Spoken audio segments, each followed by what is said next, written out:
Well,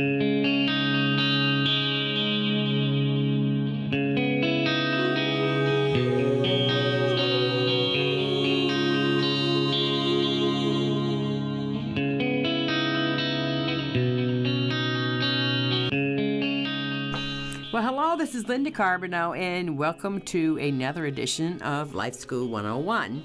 I am the producer and the co-host, and I would love to introduce you to my co-host, Mary Adams, and have her introduce herself. And we have our guest is back, Anjali. I can't even say your name. Okay, Mary? I'm so sorry, I'm bad with names. Anjali, there we go. I think I got it. Did I get it? Yeah. This is going to be a little funny thing, see, because everybody knows I do that. So anyway, Mary, you want to say a few words before we introduce Anjali again? Absolutely. Hi, everybody. It is so exciting to be here with you today, and we're excited to have Anjali Maazel back, who is our scholarship specialist, and she is here to go deeper and to share more information about the scholarship process. And Anjali, thank you for joining us yet again. We really appreciate you being here with us. Thank you so much, Mary and Linda, for having me. I'm very thrilled to be here. I'm so sorry that I mispronounced your name. I'm very bad at that. That's okay. I think today we were going to go a little bit more into depth about what you do and how you help people. And you were speaking about talent in the last show. So are we going to go a little bit more deeper into that? Absolutely. Absolutely. Okay. Go ahead. You ready to start? Mary. Go ahead, Anjali. I'm so sorry. I'm in a mood today. No, I'm in a silly mood. That's okay. That's okay. Now, I was wondering if you all had a question or because I can talk about this for hours without stopping. Right. Yeah. So we can start and kick it off if you want me to go ahead and start out and just ask her a question. Linda, does that sound good? Yeah, because I seem to be in a silly mood today. So well, that's good. That's why we have editing. Yeah, right. All right. You guys ready? Okay. Anjali, so I want to start out with my first question, and this is going into the talent area because we've gotten a lot of information from you, but what kind of talents are we talking about that need to be cultivated in order to earn a scholarship for that? Well, there are so many different kinds of talent, and we could divide them up into kind of two main areas. One of them would be academic, and the other would be extracurricular. That's an easy way to think about it. Now, normally, academic talent is rewarded on the scholarship level by what they traditionally call merit scholarships. So in that sense, colleges are looking at GPA, class rank, and also level of difficulty of the classes, how challenging the classes were, but also standardized test scores, SAT, ACT, and for some of the colleges and some of the programs, even subject tests and AP tests, etc. On the other side, there's the extracurricular talent. And that could be anything from an artistic talent in one of the traditional fields like dance, music, visual arts, creative writing, or it could be something completely different like a talent in debate or somebody who's very good at community organizing, somebody who is involved in social justice initiatives, somebody else who might be an entrepreneur. There are so many different ways of looking at this. And as I said last time, the earlier you start exploring, helping the students to explore where their strengths are, the more you will have, the more options you will have when scholarship time comes around. Angelique, I had a question for you. Okay, so I realize you've been talking quite a bit about people that can't afford college and how they can get applications and things like that. I want to know, can we give your website so people can find out more about you and also talk a little bit about the offer that you have? Absolutely. So for viewers today, I would love to connect with you. You can contact me on my website. It's Anjedu, ANJEDU.com. You can email me at info@anjedu.com, and viewers will be able to meet with me for half an hour. I'm offering a discovery session, 30-minute discovery session, and I would love to find out where you are in the whole college planning process, and to tell you a little bit about what I do, which is really to support students and families in being able to identify the best colleges for them, find the optimal scholarships, and in the ideal situation, start as early as possible, even as early as middle school, to make this process as stress-free as we can. Anjali, I know that you have an incredible success story that you had shared with me when we were having a conversation. Would you share that with our viewers, please? Absolutely. Well, this application season, I've been doing this now for many, many years, and every application season is an occasion to celebrate many, many students' accomplishments. One of my students, called Tony, started out, it's a very interesting story. He was a high achieving student academically. He thought he was going to go into engineering, not because he was particularly interested in a specific way, but just because he was good in math and his family supported that approach. When I first met him in sophomore year, he talked to me. I asked him, "What do you enjoy doing outside of class?" And he was very shy, and he said, "Well, I do artwork." And I saw his portfolio, and because of my own arts training, I was able to see that he really had an exceptional talent, even though he'd only done a little bit of it. So over the course of the years, I paired him with an art mentor.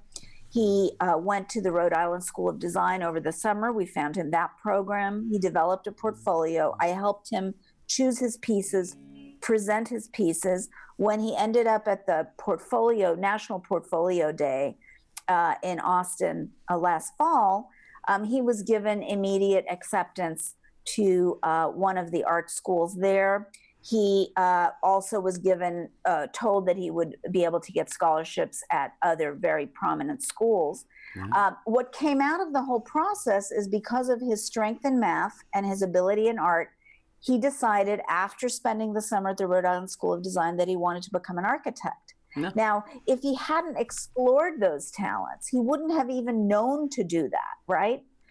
His essays ended up being about architecture, and it was, and everything about it was who he was. It was extremely authentic and extremely compelling. And he ended up getting $100,000 from Tulane and early admission to Rice, and ended up accepting the Rice offer. Anjali, I just want to say, your eyes just lit up when you talked about Tony and his achievements and stuff. And what a gift to be able to be a part of that and get to know him and be able to help him. I just think you're going to have many, many stories like that, and it's wonderful. It's very wonderful, and I'm so glad that you have found that that's your gift. Obviously, thank you. It really touches me. It just shows you care. Yeah. Well, I do, and it's the most rewarding thing. I just love what I do. I'm so lucky. I'm so blessed that I'm able to bring all of this together. And I would love to tell you about yet another story, but Mary, please tell me what you wanted to tell me. $100,000. That's a lot of money. That seems like a huge amount of money, but depending on what you're going to school for. So is that the most you've ever been able to get for a client? How much are you able to get for a client that you're working with? All of the clients that I've worked with every single one, and that's really saying something, have obtained scholarships ranging from $24,000, this is over the course of the college, 4 years, to $276,000, which is a full ride. So two of the students that I worked with a few years ago were able to obtain that full ride. Now, there is a wide range of possibilities. And I'll give another example. I worked with a young woman this year who is a poet. And she was an average student, but had this exceptional gift. And then when we started talking, I realized that not only is she a slam poet, recites her poetry in public, has this kind of performance dimension to her, but also had done a lot of work in the community with art clubs in her school, right?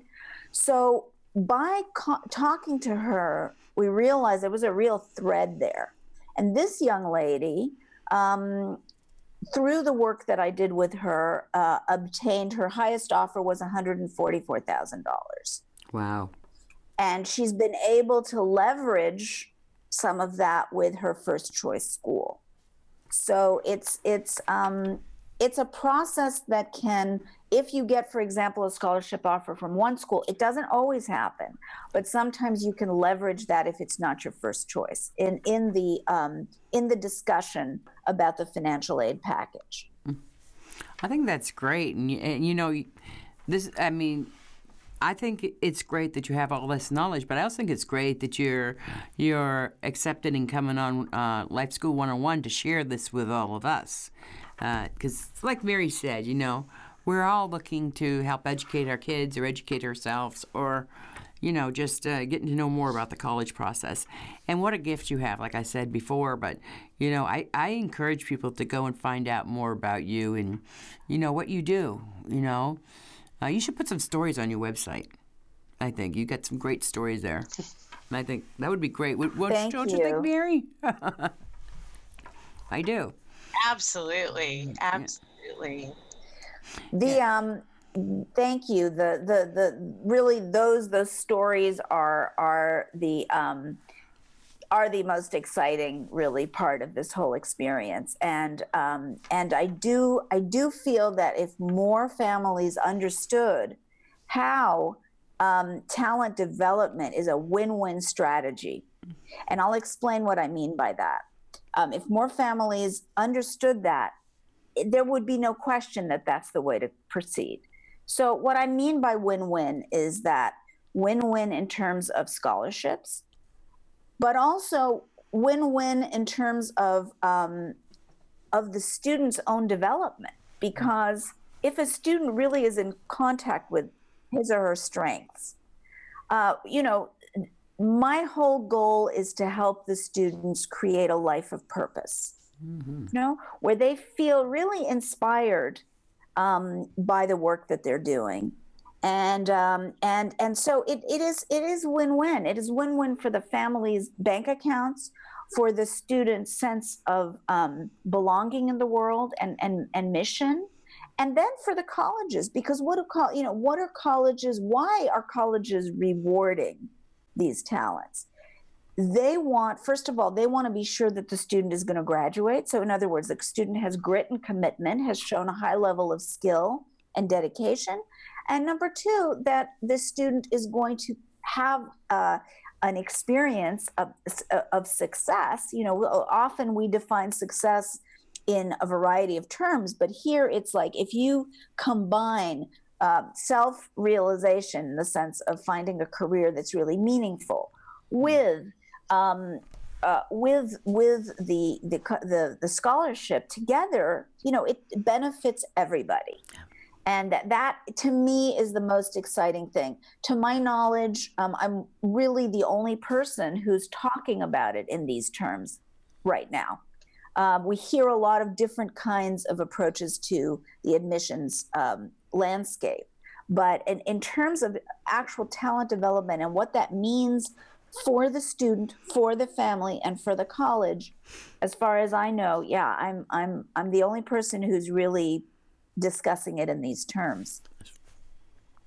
Wow, I really appreciate that too. Thank you, Anjali.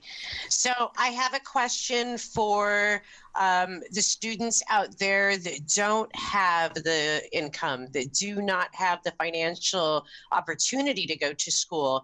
Is there opportunity for those students through scholarships? So you're talking about purely need-based, right? Need-based financial aid. Yes. Absolutely. There are the advantage of starting early in this process, but you can start at any point, is that then you can identify where the scholarships are going to come from. So let me divide those scholarships up into categories. You've got institutional aid, which is going to be from the college. You've got federal aid, which is going to come from the government. And I'm not talking about loans, because there are, of course, in most financial aid packages, there will be loans offered. But I'm just talking about grants. I'm talking about what is sometimes called free money, in the sense that it doesn't have to be repaid. Mm-hmm. So there's going to be from the colleges, from the federal government, and this is need-based, based on income, based on assets, et cetera. And then there's going to be outside scholarships. So if you go, there's a very good library that is available around the country, but you can also subscribe, I believe it's $20 a year, to this database. It's called the Foundation Center.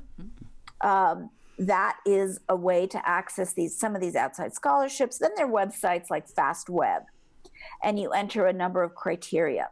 There are many, many scholarships available for students. And I think that sometimes families go into debt without realizing what the resources are.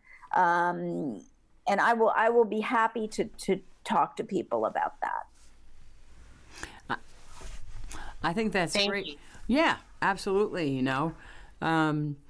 Yeah, my concern has always been with people with mental health disabilities and disabilities. But what I'm understanding is that everything on that part has totally changed, so people with disabilities have more access to education, and which is so important. Yes. When I grew up, the school gave up on me when I was 16. Told my mother they could no longer educate me because I wasn't able to learn to read and write well. Or couldn't do it at all. So they gave up on me. But it was years later that I was in a club, and one of the executive directors there came and said, "You don't know how to read, do you?" And I said, "No." I said, I didn't want to say it. And he goes, "Well," he says, "I'll be back tomorrow." So he came back the next day, and he says to me, he says, "This is the Hooked on Phonics program." He goes, "So if you want to learn," he says, "you got to go out there and ask all the volunteers to help you, but you got to ask." And I did, and I learned to read and write. And the first book I ever read was Harry Potter, and that now I write a lot, don't I, Mary? I write a lot. So I found that hope, but it wasn't because years before I lost it, because that's what I was told. And then for somebody to believe in me and to be able to move me and say, "Yes, you can. Yes, you can. You should get." So I think that's a lot of it is encouragement, because the school system was back then, back in the 60s and the 70s, it was just so different, and now it's, it's better. So, but I encourage, and I want to encourage everybody, even if you don't have the education, or even if you've given up on yourself, don't. Please find out more, because you will feel so good and going to a college and just getting a rewarded a